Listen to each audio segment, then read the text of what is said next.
What's up, everybody? It's Damp. I've gotten a lot of requests from you guys on making some new videos regarding Darkest Dungeon and the new update that hit, which is build 8855. And there's been some hot fixes, so I think they're up to like build 8920 at the time of this video, which is like May 31st.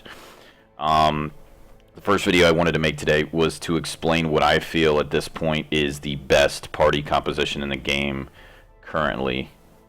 And that is after the update and playing around with the Man-at-Arms and the Arbalist and seeing what synergies they have and what class combos they have to work best to help you guys out, as they're fairly new. So without further ado, here we go. So the Man-at-Arms, I feel, is currently the most powerful class in the game. I expect him to get hit really hard with a nerf bat coming up. I think he is better than the Highwayman, even if you were to utilize two Highwaymen and, you know, a Man-at-Arms in another class. I think just him individually in one slot is the best there currently is, and I'll explain why. But first, to go into the class combination as a whole and what it looks like and what the setup is. So in your first slot, you're going to take Man-at-Arms. Your second slot, you're going to take the Bounty Hunter. Your third slot is the Occultist, and then the fourth slot will be the Arbalist. I would have built this out, but currently I have them, these guys in treatment. So you really don't need to see it. I mean, I'll just kind of walk through what it looks like and what I feel currently are the best trinkets to rock on your party. So here's the Man-at-Arms. So the combat skills you're going to take, and I'm going to explain why. The one you absolutely have to have is Retribution. I feel this is currently the best skill in the game. It rivals the Hellion if it bleeds, if not even better. And it even is better than Point Blank Shot, I think, currently. It's really, really good. Why? So what happens when you click Retribution is you get a prot bonus to your character, which is probably the most important bonus or base stat you can really buff, and you're going to get a pretty big one, pretty nice one, to plus 17% prot. Next, what's going to happen is you activate Repost. So what that means is you are actually going to, if a mob hits you, you are going to do damage to them back, and it has a really high crit chance that the stronger Retribution gets.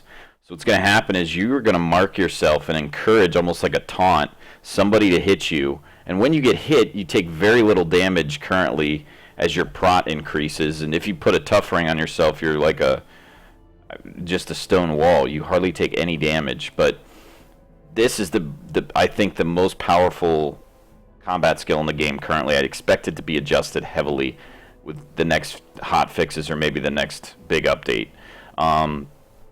This is the one you absolutely need with your Man-at-Arms. The rest of these can be situational.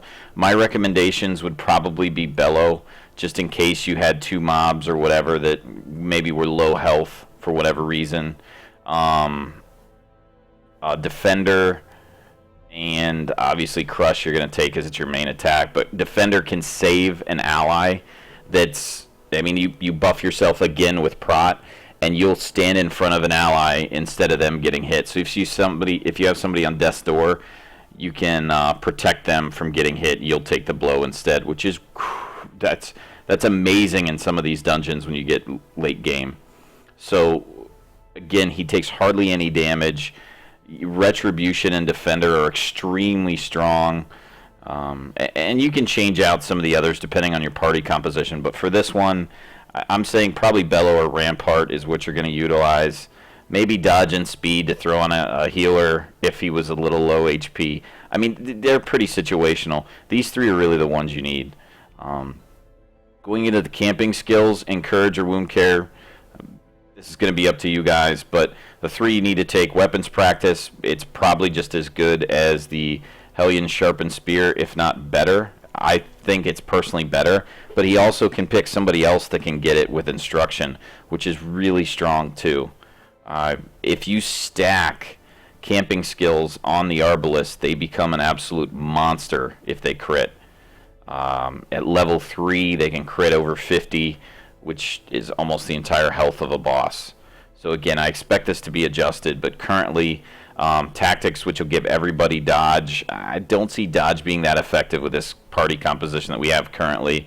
But if you had some jesters or you had maybe some grave robbers to stack that, making them kind of a dodge tank would be an option. But these two are really the most powerful that he has. And when it comes to trinkets, I first stacked a tough ring. Then I realized I really didn't need the tough ring. He's that big of a monster.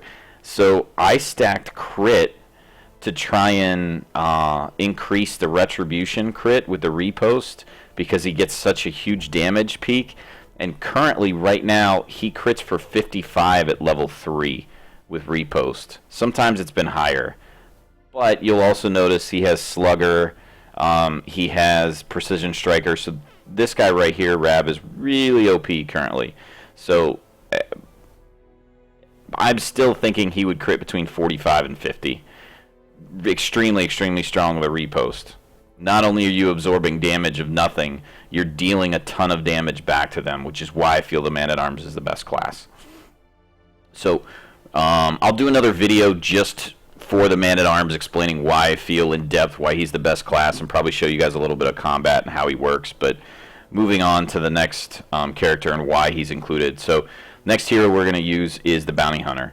Reason why is the synergy with the Occultist and the Bounty Hunter and the Arbalist all having a mark and all having a collect mark, if you will, or a buff to a marked target.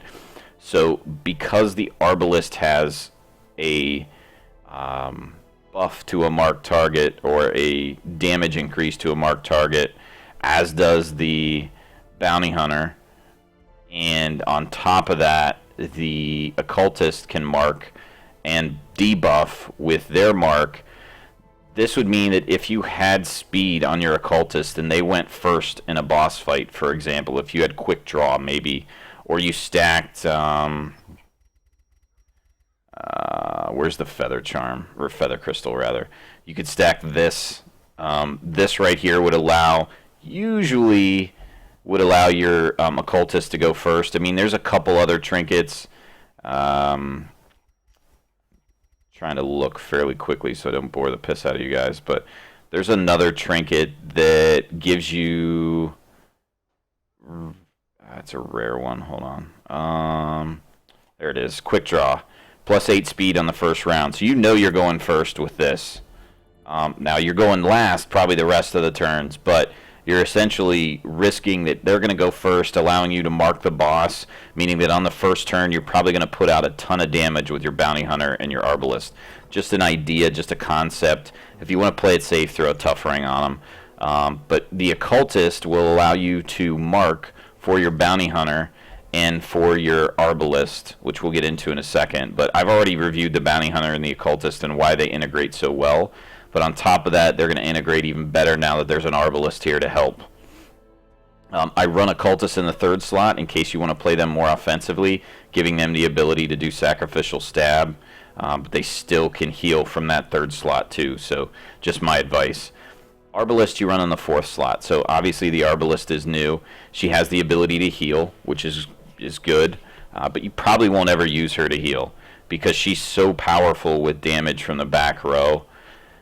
I find myself actually utilizing Blind Fire, which I never thought I would, but the speed buff that you get from it's really good. So sometimes I'm starting off with Blind Fire. It depends on if I'm able to get one of these two to mark first on a target, because typically whatever she hits is one-shotted if it's a regular mob, and if it's a boss and you crit, you can almost one-shot some of the bosses as much damage as she does. So again, she's pretty good. I was very lucky in that I got Eagle Eye on her. Fated's actually pretty good too. But here's kind of a breakdown on how she works. So kind of like the Bounty Hunter, you can mark with her. She has some knockbacks. She has some stun clears. And she even has an AoE. Like I tell you guys, I'm really not a big fan of AoE. I think straight line damage is more powerful, just in my personal opinion. AoE has a time and a place, but it's typically situational. It's not worth taking it for this party comp that we're building. So You have Sniper Shot, which is her damage versus the mark, but on top of that, she gets a huge crit buff, which is really, really big. If you notice on the Bounty Hunter, he doesn't get that crit buff. Her crit mod's 9% and plus an additional 10% if it's marked. Bounty Hunter doesn't get that. So that makes her really strong. So a lot of people feel she's even stronger than the Man-at-Arms. Again, I expect them to be tweaked and nerfed slightly to make them come in line, but really, really powerful. Obviously, we have the mark, just like the other marks. We've reviewed that before. Blind Fire allows you to get a 9 speed buff, and still, I mean, you do a little less damage, but it's still a pretty strong ability. The thing with Blind Fire is if you pick a target, you aren't necessarily guaranteed to hit that target. It'll hit one of the 4 targets if there were 4 mobs there. So, but you do get the speed buff, which can come in handy later on in the fight. So it might be worth it to dump one, just to dump it. Again, I'm still tweaking what I feel about the best way to play her, and I'll do a little bit more of an in-depth review, but this is just to talk about the party composition, really. You're going to take Battlefield Bandage with her, just because it'll give her the ability to heal in case somebody ends up on death's door. Blind Fire, you're taking the mark and the Sniper Shot. I haven't had a problem with her missing, but pretty much all I've run her with has been Ancestral, the Ancestral Focus Ring, and the Legendary Bracer. So currently, what I run on her is the Marching Plan, which is a speed buff to everybody. It's okay. I don't feel it's OP, but it's pretty solid. That can be pretty helpful. And then the Restring Crossbow is similar to Clean Guns. I think it's, again, one of the best buffs in the game. It's right up there with what the Man-at-Arms has. The Triage, I don't know that you'll really use that if you're running your party correctly and everybody's fairly geared out. I don't know that you'll need to heal everybody 15% unless you just get some shitty RNG. So that's what you're bringing with, of course, this trinket setup. As far as like traps and miscellaneous skills, you are bringing the Bounty Hunter because they have a pretty solid trap disarm ability. And funny story, the devs were in my chat, my stream a few days ago, and I said, guys, I wish that if I was disarming traps that I would have a stress heal. And the next day it's in a hot fix. So GG. Thank you, devs, very, very much. I'm sure you guys had it in the works, and it wasn't just because Damp asked for it. But either way, well appreciated. I've been asking for it.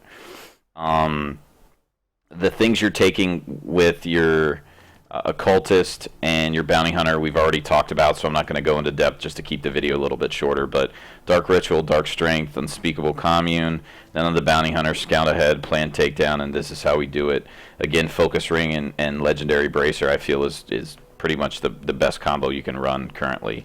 So that is the best party combo. There's a huge amount of synergy in it, utilizing pretty much Retribution almost every turn with your Man-at-Arms, and then marking and collecting marks interchangeably. I actually very rarely have to heal with this through medium and long dungeon runs. Most of my long dungeon runs I'm camping right at the end because the party's so OP. But I feel it's really good for the new bosses. And I'll go into a boss tutorial another time. I'll be gone for a couple weeks, so you guys might not see me, but I'll be back and I'll do some more videos on the new update. But I did want to post this one. I've been getting a lot of questions, and I do feel that's the best party combo. So hopefully this was helpful to you. Shout out some comments or questions you guys have down below. Sometimes I miss something or I forget to put something in there, so don't be afraid to throw some comments out. Hope it helped. See you.